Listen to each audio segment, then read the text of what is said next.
오늘 본문은 요셉이 당시 세계 최강의 나라였던 이집트, 애굽이죠. 애굽의 제2인자로 이렇게 올라서는 순간 기록한 말씀입니다.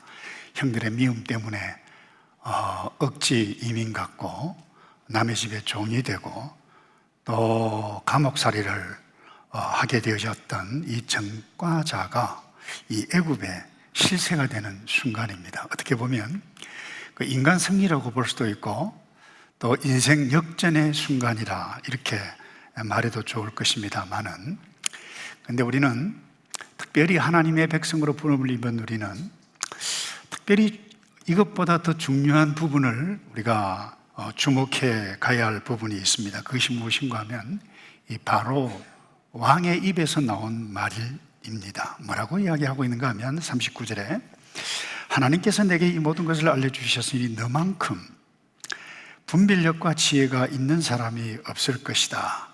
놀랍습니다. 하나님은 모르는 이 이방인, 이 바로 왕의 입에서 나오는 말이 뭔가 하면 너가 믿는 하나님이 신 중의 신, 최고다 이 이야기 아닙니까? 한마디로 이 요셉 때문에 하나님을 드러나게 한 사건입니다. 제 개인적인 바람과 기도는 저와 여러분이 2025년뿐만 아니라 하나님 앞에 서는 날까지 이와 같은 인생 역전, 인간 승리, 이와 같은 것을 경험할 뿐만 아니라 이것을 넘어서 하나님을 드러내게 해가는 그런 놀라운 일들을 함께 펼쳐가기를 주님의 이름으로 축복합니다. 근데 이 어떻게 이 하나님을 드러나게 하는가, 무엇이 가능하게 했는가, 오늘 크게 두 가지로 함께 나누고 가기 원하는데, 첫 번째는 이 요셉에게는 꿈이 있었습니다. 다른 말로 이야기하면, 인간적인 차원에서 이야기하면 꿈을 꾸었다. 꿈이 있었어요. 근데 오늘 본문에 이렇게 37절에 기록이 되어져 있습니다. 이 제안이 바로와 그 모든 신하들에게 좋게 여겨졌습니다. 여기 이 제안이라고 하는 것은 바로가 정말 희귀한 꿈을 꿉니다. 아시다시피 아주 살찐 7마리 소가 딱 등장하고 있는데 갑자기 형편없는 이 소 7마리가 집어삼킵니다. 또 꿈을 꿉니다. 그야말로 풍성한 줄기에서 그야말로 풍성한 이삭 7개 나타나는데 갑자기 형편없는 이 이삭 7개가 집어삼켜버리고 없애버려요. 이 꿈을 이렇게 해석을 하고 이렇게 제안을 합니다. 왕이시여, 7년 동안 풍년이 임할 것인데 창고를 확 지어서 잘 관리하는 시스템을 만들어서 백성과 또 주변 나라를 섬길 수 있는 기회로 만들었으면 좋겠습니다. 이 말을 딱 들었을 이 제안이죠. 이 바로 왕뿐만 아니라 모든 이 강요들이 그 탁월한 지혜에 탐복을 하고 인정을 했습니다. 그런데 여러분, 이 요셉의 꿈, 그리고 이 꿈을 해석하는 것, 이 제안이 저절로 되어진 것이 아니라고 하는 것입니다. 그는 어릴 때부터 꿈을 꾸었습니다. 꿈이 있었어요. 그런데 이 꿈, 어떻게 보면 자기가 꿈속에 있었지만 자기의 꿈이라기보다는 하나님께서 주신 꿈임을 믿고 그 꿈을 붙잡고 꿈을 품고 살았다, 이렇게 해도 좋을 것입니다.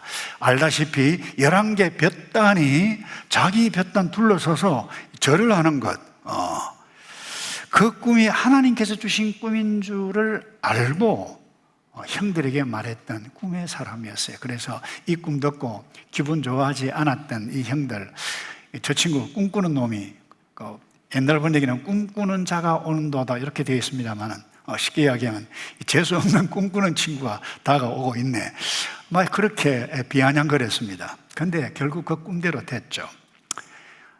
형들이 요셉 앞에 무릎을 꿇고 어떻게 할까, 이 일을 살려달라고 절을 하는 일들이 일어났습니다. 그런데 놀라운 것은 원수 같은 형이 자기를 죽이려고 했던 그 형들 보복하지 않습니다. 용서합니다. 뿐만 아닙니다. 나아가 전 가족까지 데리고 오라, 내가 섬기겠습니다. 자, 여러분 보세요. 자기 야망, 자기의 꿈이 이루어진 사람 이렇게 할 수가 없습니다. 자기 꿈이 이루어지면 그동안 자기를 힘들게 했던 사람 한 칼에 다 날려버립니다. 정치 사회를 보고 경제 사회를 보고 직장 사회를 한번 보세요. 그런데 요셉은 자기 자신의 꿈이 아니라 자기가 꿈을 꾸었지만 하나님께서 주신 꿈이다. 그래서 그 꿈을 품고 그 꿈이 이루어지기를 기다렸던 그런 인물이라 볼 수 있습니다. 다시 말해서 품었던 그 꿈이 자라가고 그 꿈이 이루어지는, 그래서 그 꿈 자기뿐만 아니라 그 꿈을 주신 그 하나님을 드러내는 삶, 이 얼마나 멋진지 모릅니다. 올 한 해 여러분이 주님 앞에 설 때까지 이런 꿈 품기를 바랍니다. 여러분들이 어떤 꿈을 꾸느냐에 따라서 여러분들의 미래가 달라지고 주님 앞에 설 때까지 여러분의 평가가 달라지게 되어질 것입니다. 왜냐하면 꿈이, 생각이, 비전이 사람을 움직이기 때문에, 다시 말해서 아무 생각 없고 아무런 꿈이 없다, 그냥 단지 산다, 시간에 이끌려서 살아간다, 되는 대로 산다, 이 이야기입니다. 꿈이 있으면 힘이 여러분이 의욕이 생겨요. 꿈이 있으면 길이 막혀도 이 길을 어떻게 뚫지, 길이 없어도 길을 만들어갈 수 있다는 거예요. 다시 말해서 꿈이 사람을 움직이게 하는 에너지원이 되기 때문에 그렇습니다. 여러분이 오클랜드에도 있습니다만은 세계 큰 도시에 힐튼 호텔 거의 다 있습니다. 이 힐튼 호텔이 어떻게 생겼을까요? 심플하면 딱 하나입니다. 이런 멋진 호텔을 세울 뭐예요? 생각, 꿈이 있었기 때문에. 이 꿈이 어디서부터 비롯되어졌을까요? 집에서. 이민자였습니다. 자기 아버지가 2층에는 거주하는 방, 밑에는 집이 꽤 컸다고 그래요. 종합, 그야말로 여러 가지 것들을 만드는데 거기에서 상수를 배우고, 또 하나 중요한 것은 어머니가 그렇게 신실한 크리스찬이었다고 그래요.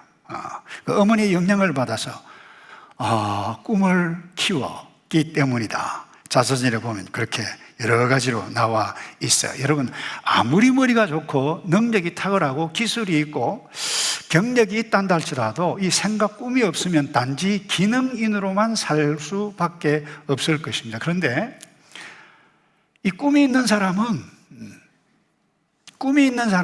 머리가 좋은 사람을 활용할 수 있고 세워갈 수 있고 그 사람들과 함께 더불어서 꿈을 이루어갈 수 있기 때문에 그렇습니다. 저는 잘 몰랐는데 몇 년 전에 미국 방문했을 때 치크필에이라고 하는 지금 현재로는 세계에서, 미국에서 세 번째로 큰 파스트푸드 체인점입니다.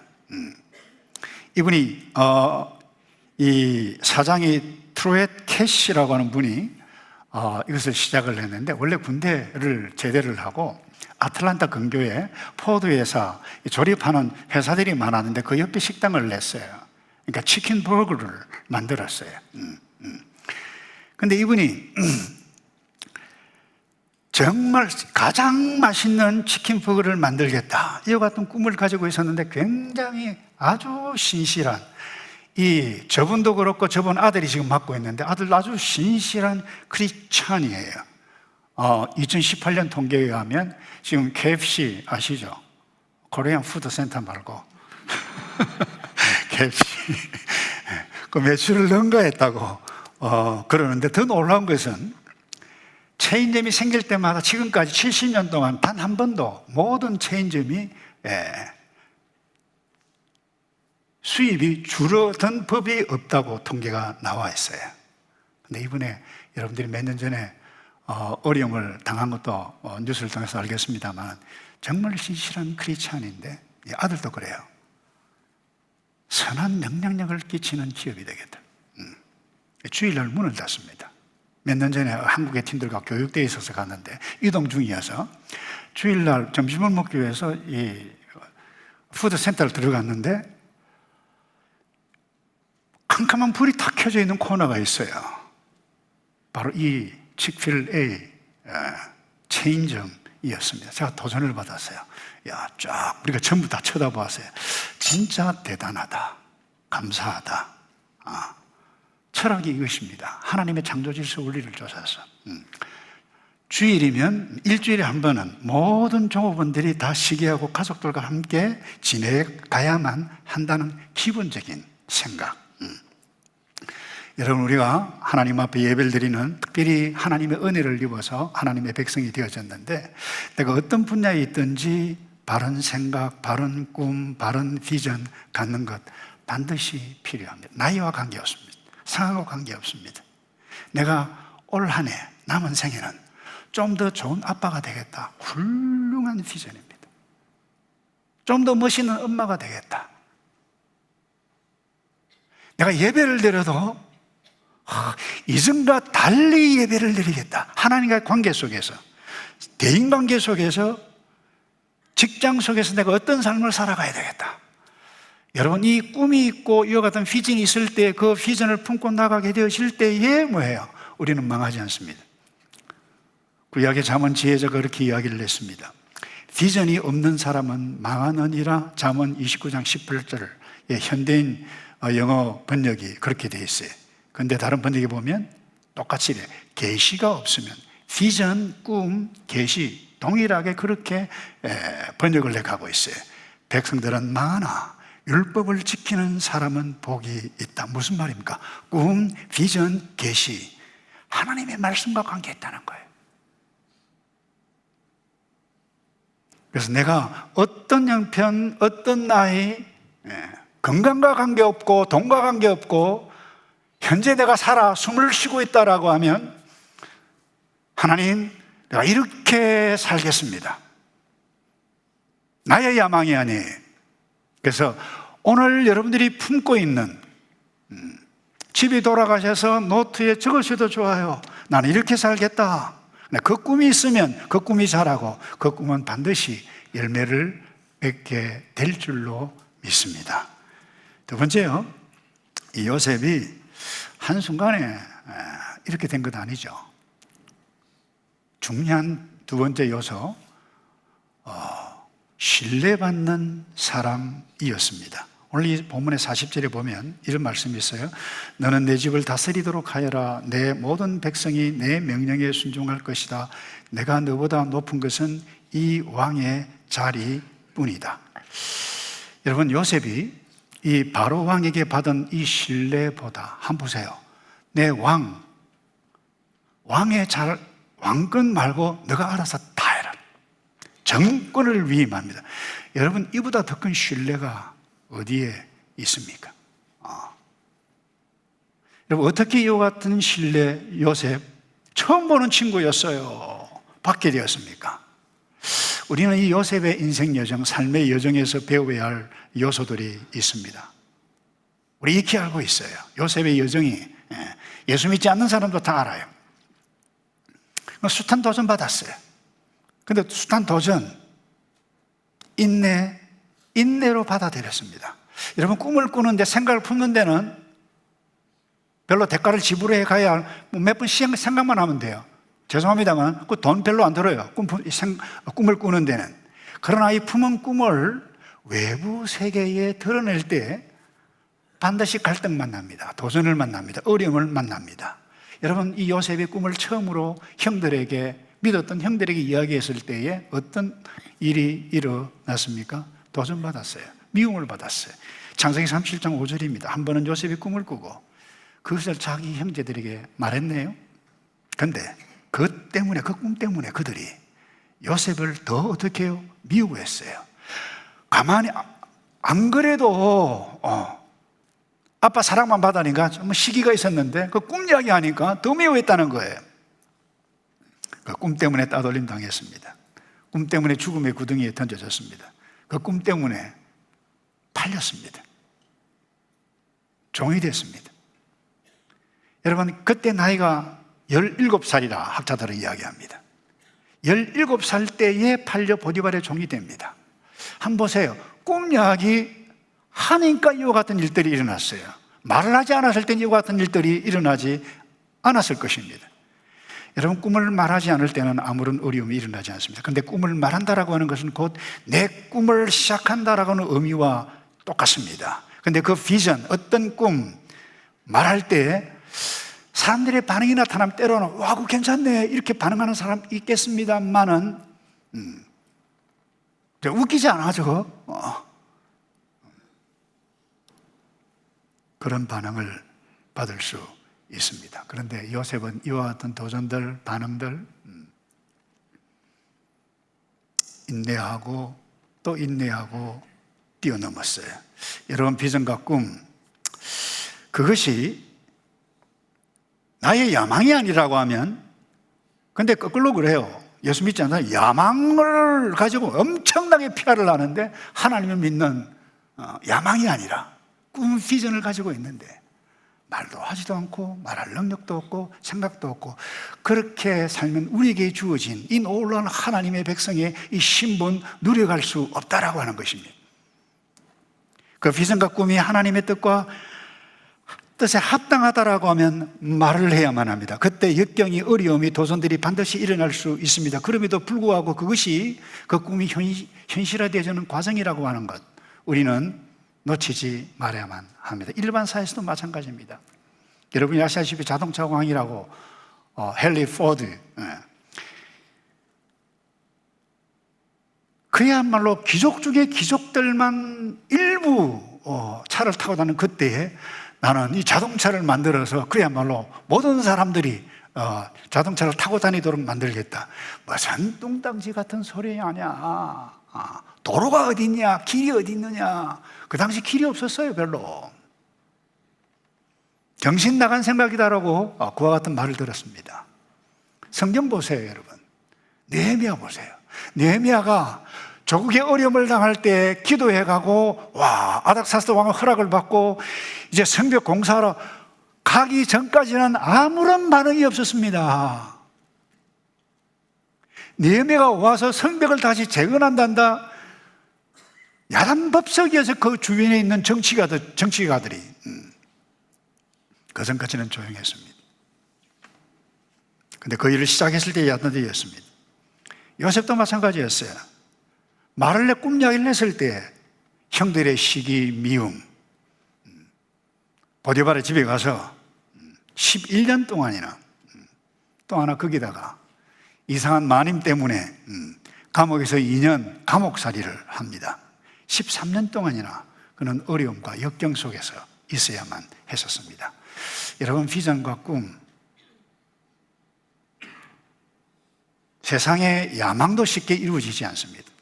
그런데 하나님을 드러나게 하는 이와 같은 꿈, 비전 결코 쉽게 이루어지지 않습니다. 그것도 하나님의 구원 역사가 인간 사회 속에서 나타나게 되실 때 반드시 사람들을 통해서 임해가게 되어지는데, 이 일을 해가는 사람들, 바울 보세요, 느헤미야 보세요, 엘리야 보세요, 이사야 보세요, 에스겔 보세요. 오늘 이 땅에 살아가는 하나님의 백성들 보세요. 성도이기 때문에 고난을 당하는 것입니다. 어려움을 당하는 것입니다. 그러나 하나님의 구원 역사는 계속해서 이루어져 가고 있습니다. 우리의 생각, 우리의 꿈이 고귀하면 고귀할수록, 위대하면 위대할수록 더 큰 어려움이 있을 것입니다. 상식적으로 알잖아요. 높은 산이 있으면 깊은 골짜기가 생기는 법입니다. 높은 빌딩을 세우기 원하면, 여러분 건축을 하시는 분은 아잖아요. 깊이 내려서 기초를 하지 않으면 불가능한 이야기입니다. 다시 말해서 시린의 골짜기를 통과해가고 인내해 가야만 한다는 것입니다. 그런데 여러분, 이것이 어떻게 인내를 하죠? 다른 것 없습니다. 고난이 올 때 하나님의 은혜로 때를 기다립니다. 자, 다시 이야기합니다. 요셉은 집을 떠난 지 13년 동안이나 숱한 고생을 합니다. 강제 추방당했어요. 그것도 믿었던 형들, 가까운 사람들부터 버림당합니다. 여러분, 그 상처가 얼마나 컸겠습니까? 그런데 이 성장 과정에서 가까운 사람들부터 부모이든 형제자매이든 누구든 선생님이든 사랑받지 못한 사람들, 상처를 갖기 쉽습니다. 참지를 못합니다. 어떤 상황이 딱 나타나게 되어지면 분을 표출을 합니다. 그래서 삐뚤어지기 쉽고 이 성품이 조금 개팍스러울 수가 있습니다. 요셉이 이렇게 상처받고 개팍스러울 수 있는 필요 충분 조건을 다 갖추었다고 해도 좋을 것입니다. 17살 때 그야말로 버림당하고 얼마나 고생했어요. 그것도 이제 감옥에 갔는데 바로의 술 맡은 관원장, 그 다음에 떡 맡은 관원장, 요즘 한국말로 하면 부속실장, 비서실장, 이 두 팀들이 감옥에 왔는데, 이 술 맡은 이 관원장이 이상한 꿈을 꾸는데 요셉이 함께 그 감옥에 있었기 때문에 해석을 내줍니다. 3일 만에 풀려나요, 꿈대로. 그때 딱 한마디에 부탁을 합니다. 내가 여기 감옥에 있을 사람이 아닙니다. 잘못을 한 짓이 없습니다. 억울합니다. 나가거든 바로 왕에게 제발 이야기를 해주십시오. 그래, 하지. 갔는데 한번 보세요. 2년 동안이나 아무런 소식이 없었습니다. 한번 생각해 보세요. 젊은 이 요셉, 아마 벽을 두고 벽을 치면서 하나님, 나에게 주신 꿈이 도대체 언제 이루어지기를 원합니까? 희망을 품었는데 소식도 없고 저런 세상에 믿을 놈 없다고 그러지만 어떻게 이럴 수가 있습니까? 그야말로 분을 토하면서 그렇게 할 수 있었습니다. 그런데 요셉은 그렇게 했다고 기록하고 있지 않았습니다. 만약에 그렇게 했다라고 하면 딱 바로왕 앞에 딱 섰을 때 얼굴에 살기가 돌았을 것입니다. 2년이 지났습니다. 어느 날이 되었는데 바로가 꿈을 꿨는데 도무지 해석을 못해요. 고민하는데 그때서야 비로소 술 맡은 관원장이 생각이 났어요. 요셉 부르자. 그날이 이날입니다. 오늘 본문에.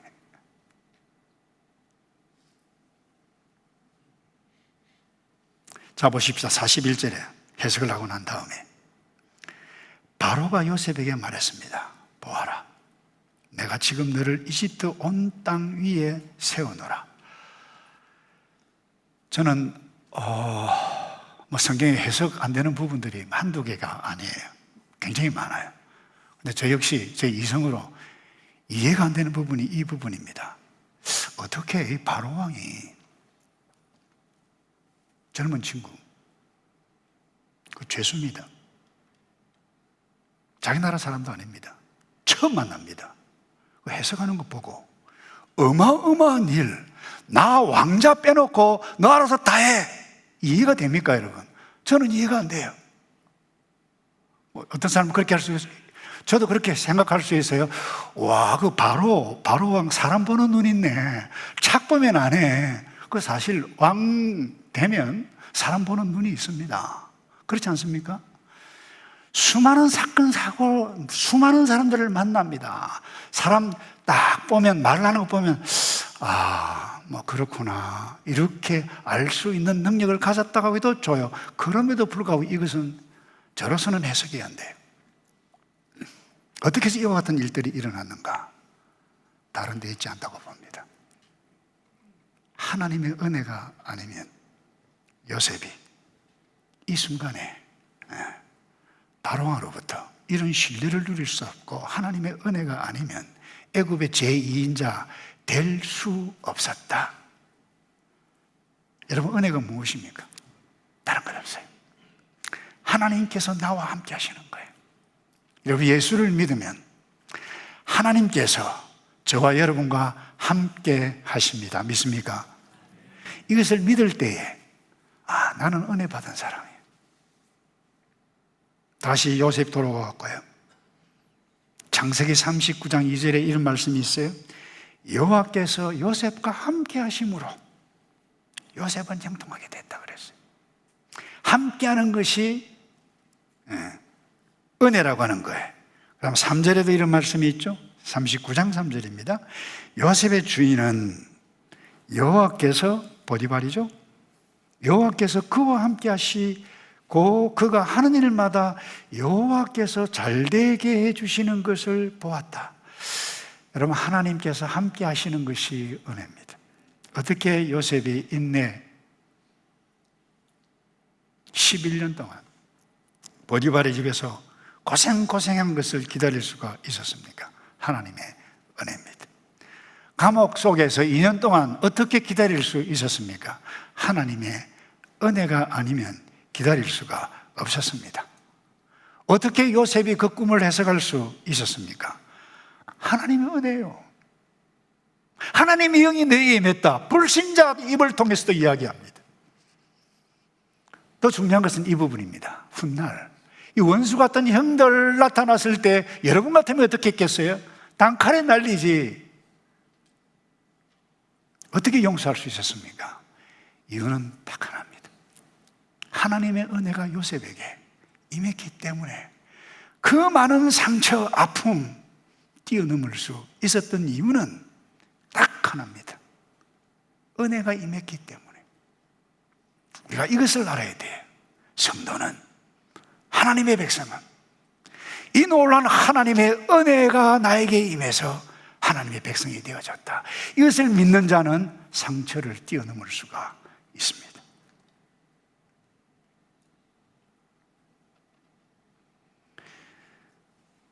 어쩌면 2년 마지막 부분에 요셉이 그렇게 생각했을는지 모릅니다. 이제 모든 것이 다 끝났다. 바로 왕에게 이야기를 하라고 그랬는데 이제 나는 영원토록 이 깜빵에서 신세 죽어가겠구나, 그렇게 생각했는지도 모르겠습니다. 그러나 여러분 기억하시기 바랍니다. 체스트 필드라고 하는 분이, 제가 책을 읽으면서 보기에는 이분이 이런 글을 적었어요. 절망하지 마라. 종종 열쇠 꾸러미에 제일 마지막 열쇠가 자물쇠를 연다. 아주 의미심장한 말이죠. 그런데 우리 성도는 마지막 열쇠까지 시도를 해보았지만 열리지 않을 수도 있습니다. 지금까지 시도한 것이 다 큰 일이었다라고 생각할 수도 있을 것입니다.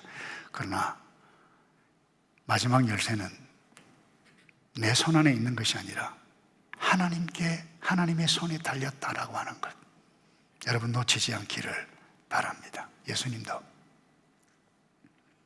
부활하시기 직전까지 수많은 사람들에게 모욕을 당했습니다. 십자가 고통이 있었습니다.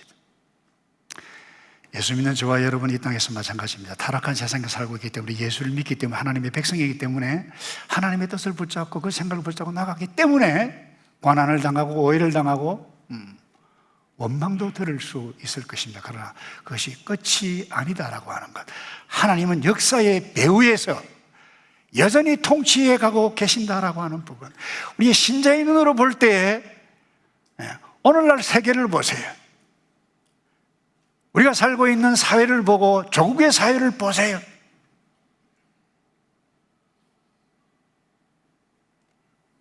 그러나 그것만 보고 내가 할 소리만 하고 내가 경거망동하면 하나님께서 역사에 가시는 것을 나 스스로 망가뜨릴 수 있습니다. 여러분, 하나님은, 따라서 합시다. 하나님은 지금도 역사하십니다. 우리가 고난당할 때, 힘든 일 당할 때 특별히 여러분, 사탄이 우리를 더욱 괴롭힐 것입니다. 아이고, 곰 깨라, 곰. 너 끝났다, 인생. 그때 기억하시기 바랍니다. 하나님은 신실하십니다. 하나님이 여전히 역사 무대 뒤에서 준비하고 계십니다. 이스라엘 백성들이 망하는 순간에도 하나님은 역사의 배후에서 선명하게 일해가고 계신다라고 하는 것을 이사야 선지자, 예레미야 선지를 통해서 이렇게 포로로 끌려가고 있는 것과 같은 상황에서 바벨론에게 예레미야 29장 11절 이렇게 말씀합니다. 나 여호와가 말하노라. 너희를 향한 나의 생각은 내가 아나니 나 여호와가 말하노라. 여러분은 어떻게 들리십니까? 저는 그렇게 해석하고 싶어요. 내가 지금도 너희를 다스리고 있다. 재앙이 아니다. 곧 평안이다. 너희 장래의 소망을 주려 하는 생각이다. 여러분, 그렇기 때문에 그 어떤 어려움에 직면하더라도 함부로 행동하지 말고 경거망동하지 않기를 바랍니다. 말씀을 맺습니다. 여러분, 성경의 주제는 딱 하나입니다. 구원입니다. 타락한 못된 인간이 하나님께서 하나님의 구원 역사가 어떻게 임해가는지를 보여주는 책이 성경입니다. 창세기 똑같습니다. 요셉을 통해서 어떻게 하나님을 드러내 구원 역사를 이루어 가시는가, 그거 보여주고 있습니다. 요셉은 하나님의 은혜로 구원을 얻었어요. 하나님의 은혜로 하나님을 드러내게 가는 위대한 우리의 신앙의 선배인데, 오늘 남은 생에 하나님을 드러내고 하나님을 기쁘시게 해가는 삶을 살겠다 생각을, 꿈을, 비전을 품고 멋지게 달려가시는 저와 여러분 되기를 주님의 이름으로 축복합니다. 기도하겠습니다. 예수님, 세상 끝날까지 너희와 함께 하시겠다고 약속하셨는데, 교회 위에, 성도 위에 우리와 함께 하시겠다고 약속하셨는데, 그 어떤 어려운 일들을 만날지라도 꿈을 꾸며 하나님을 드러내며 하나님을 기쁘시게 하는 삶을 살겠다고 결심해가며 살아가는 모든 주의 백성들만 될 수 있도록 여호와 하나님 복을 내려 주시옵소서. 예수 그리스도 이름으로 기도합나이다. 아멘.